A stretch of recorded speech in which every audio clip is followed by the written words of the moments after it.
Man quotidien d'aujourd'hui, dimanche 31 mars 2024.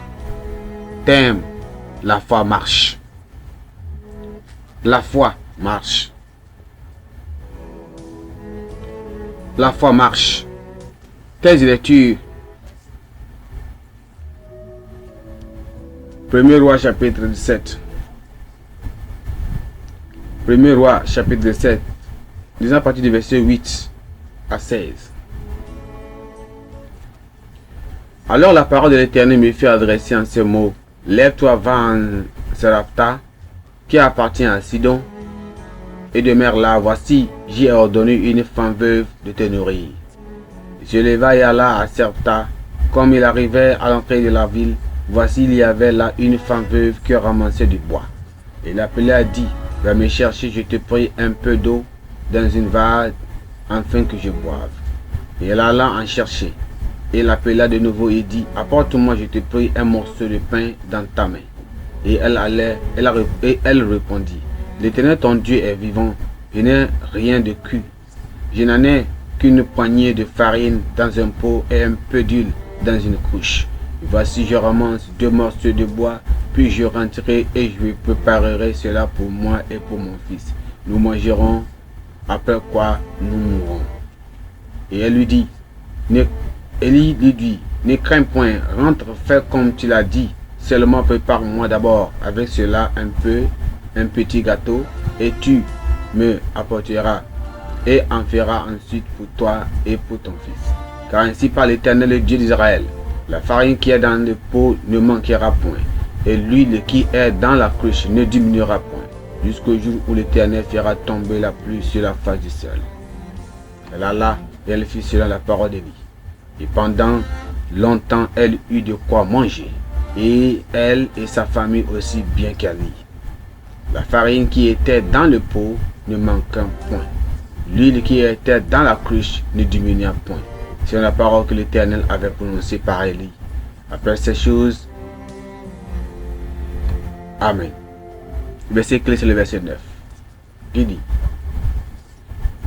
Alors la parole de l'Éternel fut ainsi adressée en ces mots. Le verset clé, c'est le verset 9. Lève-toi, va à Sarepta, qui appartient à Sidon, et demeure là. Et voici, j'ai ordonné à une femme veuve de te nourrir. Amen. Dans l'histoire de l'humanité, la famine est ancienne et récurrente.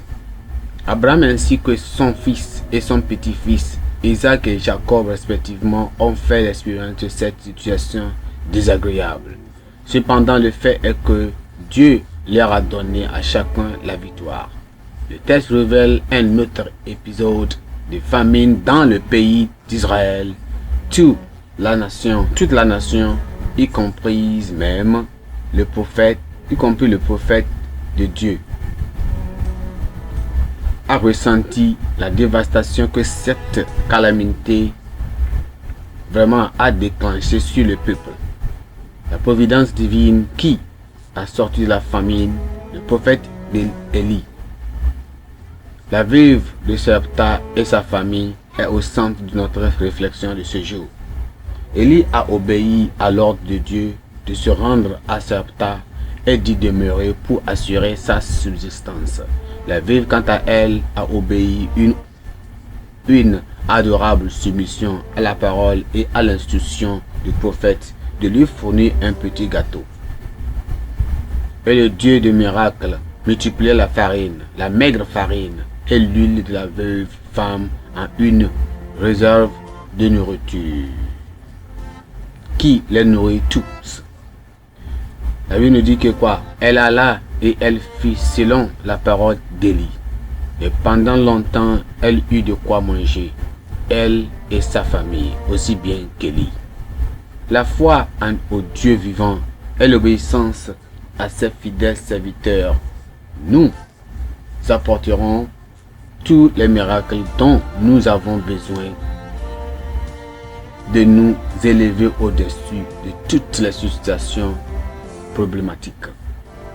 La force et l'effet de la foi en action sont tous sont tout à fait observables dans la vie des saints. Confiant,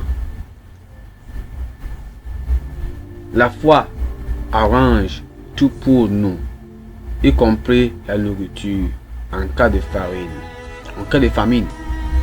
C'est vrai, nous pouvons tous nous